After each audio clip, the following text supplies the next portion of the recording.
ornithological researchers at work.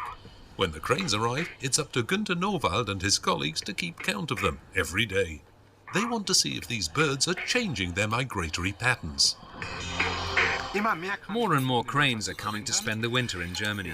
During the mild 2007-2008 winter, for example, 3,500 to 4,000 cranes spent the winter here. The year before that, Germany was home to more than 15,000 cranes for the winter. The reason for that was the unusually warm weather, which meant that the cranes occupied their breeding grounds earlier and so got on with the important business of breeding. In the autumn and spring, millions of birds from more northerly latitudes make their way across Germany. Among them, 250,000 cranes. That migratory birds tend to arrive earlier and spend longer in Germany is an indication of climate change. The behavior of the birds is nothing more than a biological adaptation to changing climatic conditions.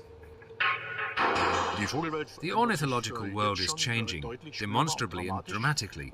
We've got about 45 different species that are gradually moving northwards from the Mediterranean and North Africa. The European bee-eater is one such migrant. Normally their habitat is around the Mediterranean. Recently, however, the bee-eater has been spotted further north. Germany is home to at least 500 breeding pairs, and that figure could easily rise.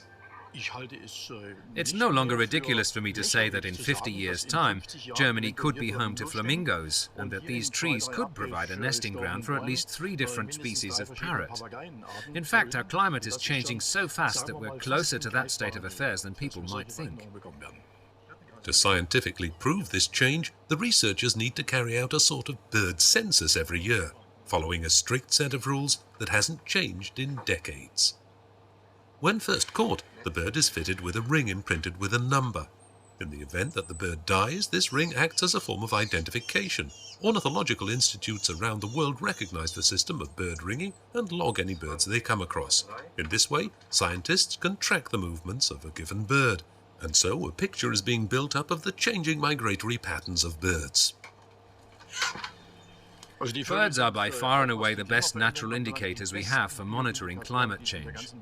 The reason for this is that birds are the most tracked of all animals. So nowadays, for example, when a cuckoo arrives in a town 5 days earlier than normal, we have data from the last 50 or 100 years to be able to say conclusively that the bird's migratory pattern has changed over the decades. The detailed records of the ornithologists reveal a disturbing picture. They indicate, for example, that the decline of storks in Germany is related in some way to climate change.